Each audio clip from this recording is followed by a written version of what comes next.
kita bersyukur hari ini di dalam acara ngobrolin perkara iman, maka kita akan kembali meresponi sebuah video yang dilakukan atau disampaikan oleh yang nama aslinya Bernard Nababan atau sekarang dikenal sebagai Ustadz Syamsul Arifin Nababan. Jadi dalam video ini beliau menjelaskan tentang bahwa kekristenan itu adalah agama yang dibuat oleh Rasul Paulus.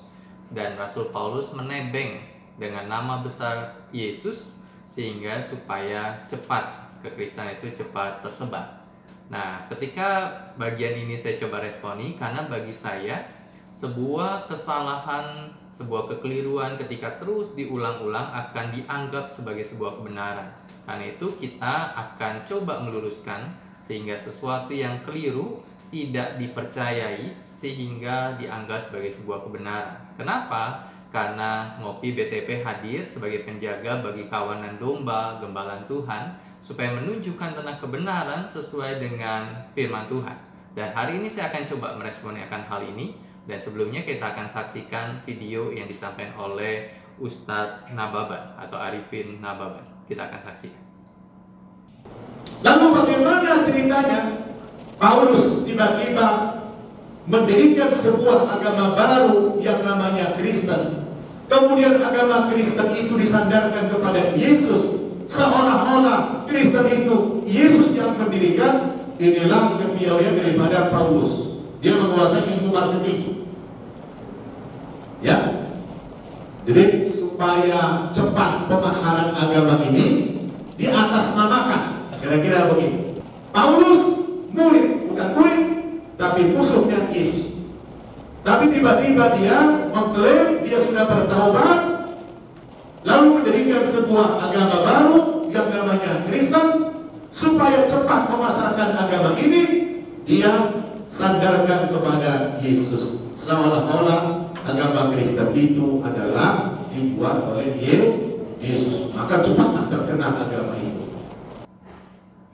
Teman-teman, di dalam video yang disampaikan oleh Ustadz Nababan, maka salah satu pesan penting yang dia sampaikan bahwa Rasul Paulus adalah pendiri dari agama kekristenan atau agama Kristen, dan dia menebeng atau mengutip nama Yesus supaya penyebaran agama Kristen yang didirikan oleh Paulus itu tersebar dengan cepat.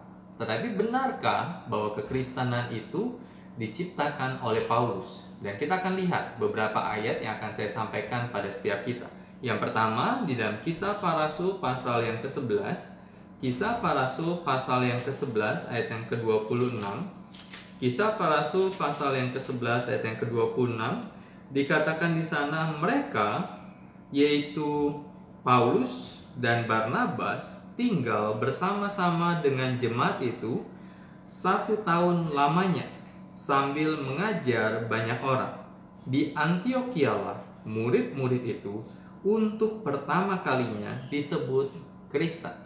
Yang menjadi pertanyaannya adalah siapa yang memberi sebutan Kristen kepada mereka? Teman-teman, kalau kita lihat di dalam bagian ini, yang memberikan sebutan orang-orang Kristen atau sebutan Kristen bukan Paulus, termasuk bukan juga Barnabas, tetapi orang-orang non-Kristen yang ada di Antiokhia. Ketika mereka menyebut orang-orang percaya sebagai orang Kristen, bukan sebagai sebuah sebutan yang menyenangkan, tetapi sebagai sebutan olokan. Kita tahu olokan adalah sebutan penghinaan. Jadi menggunakan kata Kristianos, yaitu orang-orang yang punya hidup seperti Kristus atau pengikut dari Kristus. Kemudian kita akan lihat di dalam Kisah pasal 26 ayat yang ke-28. Kisah Para Rasul 26 ayat yang ke-28 dikatakan di sana 26 ayat yang ke-28. Jawab Agripa, hampir-hampir saja kau yakinkan aku menjadi orang Kristen.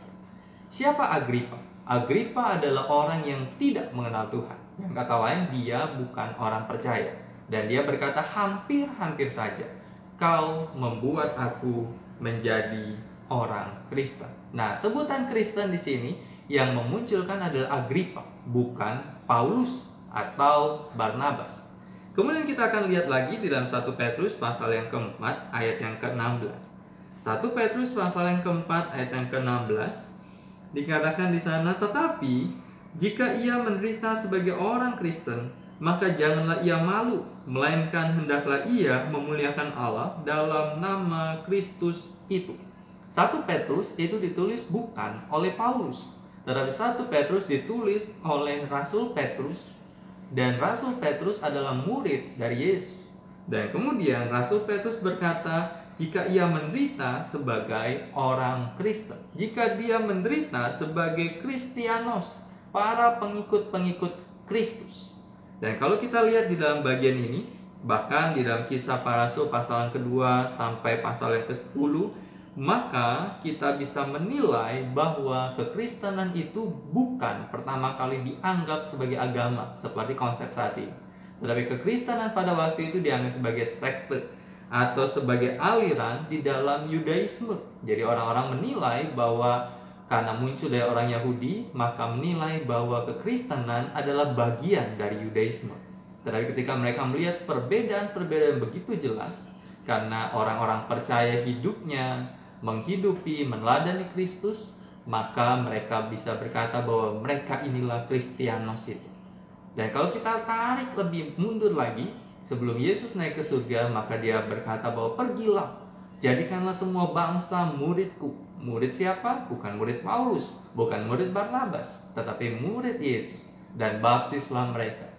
Jadi dengan kata lain, ketika bicara tentang Kristen, yang pertama adalah kekristenan bukan agama pada awalnya, tetapi orang-orang yang hidupnya seperti Kristus. Yang kedua, bahwa kekristenan di dalam dasar kepada Yesus Kristus yang adalah Sang Kepala itu. Kenapa? Jadikanlah semua bangsa muridku, kata Yesus. Karena itu ketika kita melihat akan hal ini, maka saya bisa meresponi akan pernyataan dari Ustadz Nababan bahwa kekristenan itu bukan didirikan oleh Paulus, tetapi kekristenan itu didirikan oleh Kristus sendiri di dalam dasar yang teguh. Dan Paulus sebagai orang yang telah diselamatkan, orang yang awalnya membenci Yesus, membenci kekristenan, tetapi dia menjadi pemberita akan Injil Kristus. Biarlah kebenaran ini harus terus-terus diagungkan, supaya ketidakbenaran yang diulang-ulang jangan sampai menjadi sebuah hal yang dipercaya dan dianggap sebagai kebenaran. Tuhan Yesus memberkati, dan terima kasih boleh menyaksikan channel ini, dan silakan share kalau kita merasa terberkati dengan channel ini. Dan kalau ingin mendukung secara finansial, maka silakan dukung gereja teman-teman sekalian. Tuhan Yesus memberkati. Amin. Halo rekan-rekan semua, terima kasih sudah menonton video ini. Jangan lupa untuk subscribe, like, dan share. Tuhan Yesus memberkati.